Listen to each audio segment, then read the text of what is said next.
Greetings, IKTV. My name is Raul Shallow, and this is going to be one of the first installments of IKTV's Facts and Fears.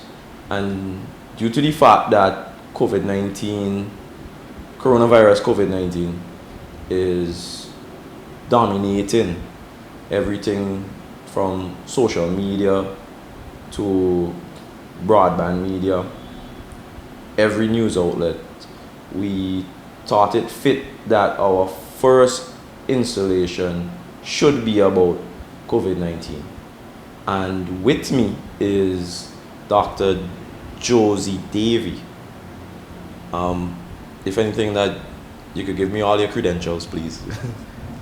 So I am Dr. Josie Davy. My aunt calls me Josie, so I'm used to the Josie. Well, all of them. I am the infectious disease specialist here in St. Vincent and the Grenadines, and also the infection control officer for Mental Care Memorial Hospital. Right, so there you have it in terms of her credentials.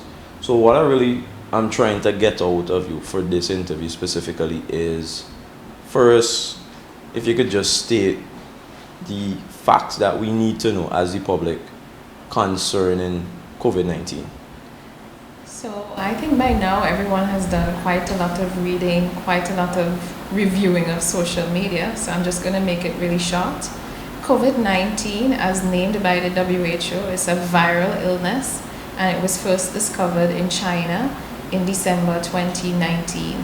It is a zoonotic disease, meaning that this disease was previously found in animals, and what the research is showing is that it moved from bat onto a secondary host, which is a pangolin, something looking like a big agouti, and then it was able to change and infect humans. But now there's human to human spread. Right. How do we get this? When someone who has a disease, when they cough, and you're in close proximity, about 3 feet, and that can spread to up to 6 feet, but not as much. But if you're within the 3 feet radius, and they cough and sneeze directly on you, like we are now. like we are now, because we're not social distancing for the interview, then it's possible to get it. Also, the major way of getting it is by contamination. So you would have coughed, sneezed, and that landed on a surface, and depending on the surface, it would survive. In some cases, up to 3 days it may survive. And also last week, the WHO confirmed that there is the airborne nature to it, and in certain circumstances it may live up to 8 hours in the air. So a period ranging from 3 hours to 8 hours, depending on the environment. If it's hot, if it's cold, it may change. One of the let me say myths, or it has some fact to it, is that, well, we have heard factually that the virus doesn't stand a good chance in warmer climates.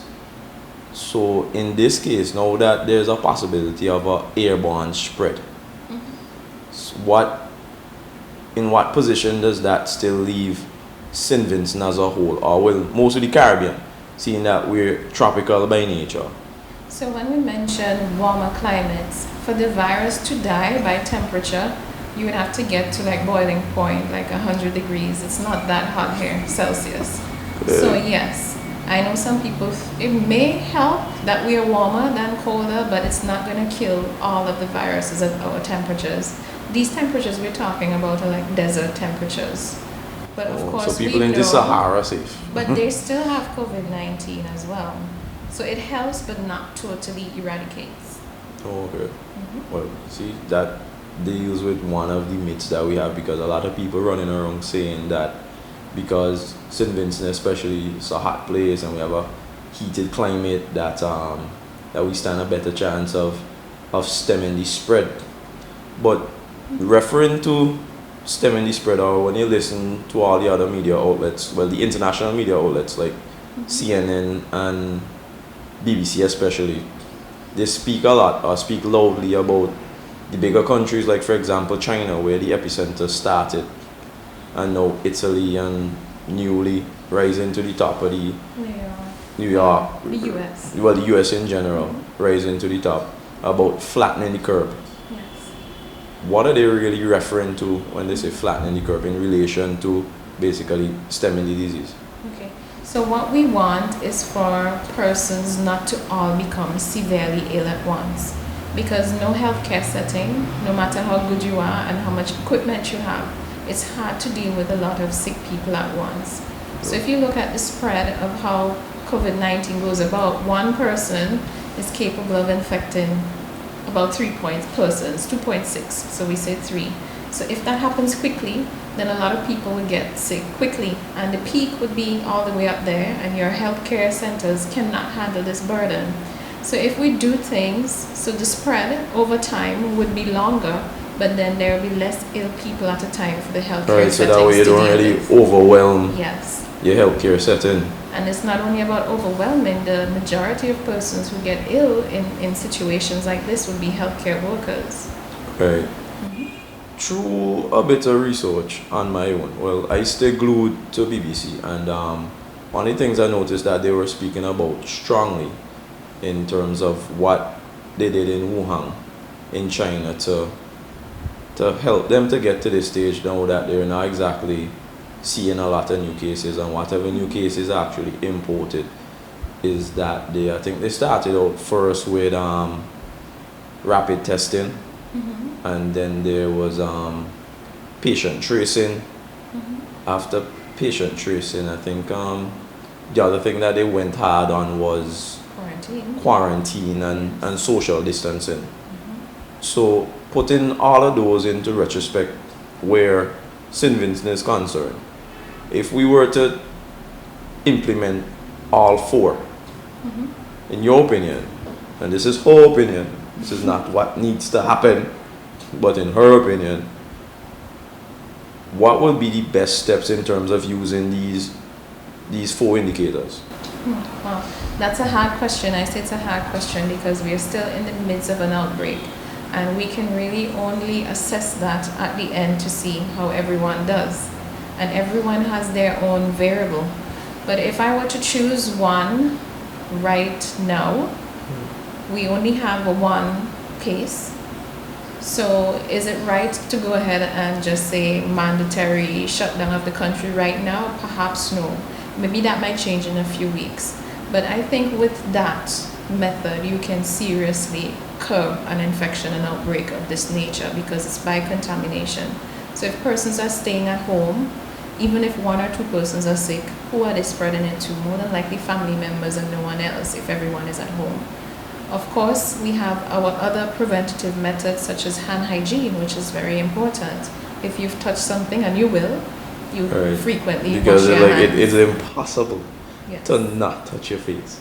Yes. I don't know how to not touch my face. And it's noted that every human being unconsciously touch their face at least once a minute. There you go. So it's very hard not to touch your face because we've had that practice.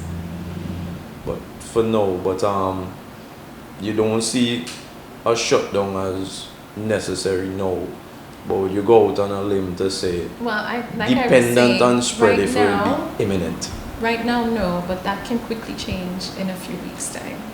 Because I was doing a little projection on my own, and it may help in a few weeks' time if we were to do something like that. But it would depend on what happens next week. So everything changes depending on what's happening. If your borders are closed, it's less likely that you're bringing new cases in. True. Everyone knows that, but of course you have to take everything in context as well. Right, because, well, speaking in my opinion again, I personally, I don't think the economy can handle it, especially if we ask Vincentians to take no pay leave to go home. But I'm not exactly sure how we're going to react to that, because as human beings, we're financially driven. We're driven but I by tell nice you things. One other aspect as well. People may push for a shutdown, but are they ready to stay at home? That's the other question. I don't know how prisoners do it, because me personally, I'm in my house for a while, and I could leave. Because the schools, closed, and I'm sure you can agree with me that you saw a lot of school children out there playing in the park. So when we ask for a shutdown, we must consider everything that is involved. Coming to a dead stop. Exactly. Let me just cut you off a little bit. Because I'm trying to focus in on no. So like right now we have a lot of returning nationals from the cruise ship industry. So we can go to an extent that okay, cool, that we refuse entry No, because they're to nationals. nationals. Right. But I don't know if you could give any insight in terms of what is being done in terms of how their re-entry is being handled to mitigate against a spread. Right. So if you're coming from all of the listed countries where there is massive spread of COVID-19, you're asked to self-quarantine at home. If you refuse to do the self-quarantine, we have the law, the public health laws that would help us to enforce this. And I think people need to go away from being selfish to understand their roles in all of this. You are here, we accept your intention, but you have a right to protect everyone, including your own family. So if we Stay home. ask you to stay at home, please stay at home for the 14 days. Whether or not persons are tested, it doesn't matter, you're home for the 14 days. Yes, we would like to ramp up testing, but the case definition, it doesn't involve everybody. And if you test everybody, you at sooner or later going to run out of resources. True. I hear that. But I could understand like we're dealing with people that may be a little bit more well-to-do or better off. I could understand how it's easier to self-quarantine at home if okay you have full isolation from maybe usage of one bathroom only. But for persons returning that okay cool, maybe they live in a smaller setting with a bigger family. Like, is it a case now that everybody in the household need to stay inside? That would be the preference, but there are little ways that you can go around things. If you have a 2-bedroom house and there's somebody returning to you, you can evacuate one room, have that person stay in the room. For meals, you can place the meals in a tray and then you can step away. Because ideally, if you maintain the 3 feet distance and the contact, the direct contact with that person, you're lessening your chance of contracting the illness. If the person uses the bathroom, they can wipe down. If they don't have the Lysol wipes, because apparently all of them left the shelf, then you can make a preparation of the bleach. So you use 1 part bleach, 9 parts water, and that you can clean the toilet. Before another person goes to the toilet, they can clean the sink, they can clean the toilet. There are different ways in which you have to learn how to protect We're yourself. making reference now to stuff flying off the shelves. You think that is something necessary now that like people panic? Well, I don't want to call it panic buying. I don't really want to put a stigma to what it is because I understand a little bit of how fear works. Yes. But do you think it's actually necessary now that we start bulking up on all these things? You foresee a shortage of them? Well, the fact that the shelves are blank mean that there is already a shortage. Right. But I think what should happen is that we all should exercise our humanity and be kind to And the share. other person coming Yeah, so behind instead of us. buying 9 and it's only And 2 of you living in the you know house. that you wouldn't need that 9, at least leave some on the shelf for someone else. Yes. Alright, well, let me just dive into the website here from, this is who? The World Health Organization. Right, this is from WHO. Weighs in on facts, myths about COVID-19. So let me just take a few of them. Like the fact or myth, the coronavirus can be transmitted through mosquito bites. It cannot be transmitted through mosquito bites. Another one they have here is fact or myth, hand dryers are effective in killing the novel COVID-19 coronavirus. The temperatures don't get as hot enough to kill the viral material. And another one here they have is you see I don't touch my face, it's like it's impossible to do it. Or impossible not to do it. Spraying alcohol or chlorine all over your body can kill the coronavirus. That will have to be lots of spray. You'd have to basically drown in it. And see one here, this one is actually a little bit interesting. There are no specific medicines to prevent or treat the COVID-19 virus. Right. So it goes back to what I was saying. We're still in the middle of the outbreak, and only time will tell if all of the trials that are being done on the treatment, if they would actually turn out to be quite efficacious. Because you know, when treating a singular person, there are variables. You add Right. many persons to the mix, there are other variables. So currently, the WHO has a 5-arm trial One where they're asking persons to just do regular things, IV fluids, paracetamol, and you leave the person with that. There's another arm with the chloroquine. There's one with the HIV drug, lopinavir, boosted ritonavir by itself. That's just basically immune boosting, though. Right. But no, these antivirals have properties to actually kill the virus, Oh, okay. to kill the COVID. There's another arm where they're using lopinavir, boosted ritonavir, along with the interferons. And there's desmavir, which is an antiviral. But you don't really recommend like healthy people just No. record this and then No. repeat These- it and go and buy these stuff, No. though. These treatment that we're talking about is when you have things like pneumonia, the Oh, pneumonia is for getting more severe cases. then yes, you would put that in. Alright, well, last one that I've seen here, eating garlic can help prevent the infection with the novel coronavirus. So what the garlic would do, it's antimicrobial, but it's not going to kill all of COVID-19, and it's also helping to build your immune system, just like some of the other foods out there. So once your immune system is up there, you stand a better chance for fighting viral infections in general. Right, so what the Ministry of Agriculture had released, I think a week ago, about certain foods and fruits that Boost rev your up Yes. your immune system. So this is a practice that we should all start taking We should into. always have this practice. Well, true, like washing your hands should have always been a Always practice, been right? there, yes. Well, I think we are enough here. I really hope that this installation was what's the word, enlightening.